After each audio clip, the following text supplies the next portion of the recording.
এবারের আয়োজন প্রকৃতি সংবাদ।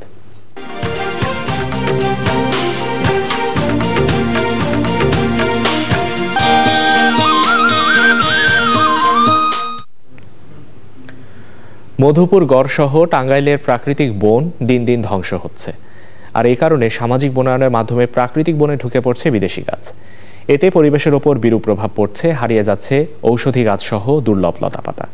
বন্যপ্রাণীরাও সংকটে পড়ছে। মুসলিম উদ্দিন আহমেদের রিপোর্টটি দেখুন। মধুপুরগড় সহ টাঙ্গাইলে এ পর্যন্ত ৩৫,০০০ একর ভূমিতে সামাজিক বনায়ন হয়েছে। উজাড় হতে হতে টিকে আছে মাত্র ৩০,০০০ একর জমির প্রাকৃতিক বন, যা প্রতিনিয়তই ধ্বংস করে চলেছে সংঘবদ্ধ একটি চক্র। গাছ কাটা ছাড়াও আগুনে পুড়িয়ে বন নষ্ট করে পরে তারাই সামাজিক বনায়নে অংশীদারিত্ব নিচ্ছে। অধিক লাভের আশায় রোপণ করছে রাবার, ইউক্যালিপটাস, একাশিয়া, পাইন সহ নানান বিদেশি গাছ। এসব বিদেশি গাছ এদেশের প্রাকৃতিক পরিবেশে বিরূপ প্রভাব ফেলছে। পাখি সহ কোনো বন্যপ্রাণীরই খাদ্য থাকে না এসব গাছে।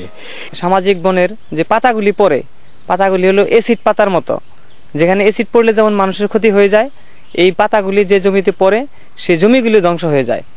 পাখির যে আনাগোনা এই গাছে পাচ্ছে না, অথচ দেখেন এই গজারি বন যেটা প্রাকৃতিক বন, এখানে পাখির আনাগোনা হয়, পাখির খাবার তৈরি হয়, এগুলা পরিবেশেরও অনুকূলে। পরিবেশবিদরা বলছেন বিদেশি গাছের কারণে বন থেকে হারিয়ে যাচ্ছে দুর্লভ ঔষধি গাছ। বিদেশি গাছ প্ল্যান্টেশনের কারণে প্রাণীগুলো কমে যাচ্ছে এবং এলাকার পরিবেশ উপর একটা বিরূপ প্রতিক্রিয়া সৃষ্টি হচ্ছে।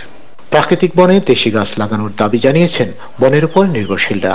প্রাকৃতিক বনে বিদেশি গাছের আগ্রাসন শুধু পরিবেশের উপরই বিরূপ প্রভাব পড়ছে না, প্রভাব পড়ছে প্রাণীকুলের উপরও। বিষয়টি এখনই ভেবে দেখা প্রয়োজন বলে মনে করছেন পরিবেশবিদরা। টাঙ্গাইলের মধুপুরগড় থেকে মুসলিম উদ্দিন আহমেদ, চ্যানেল আই।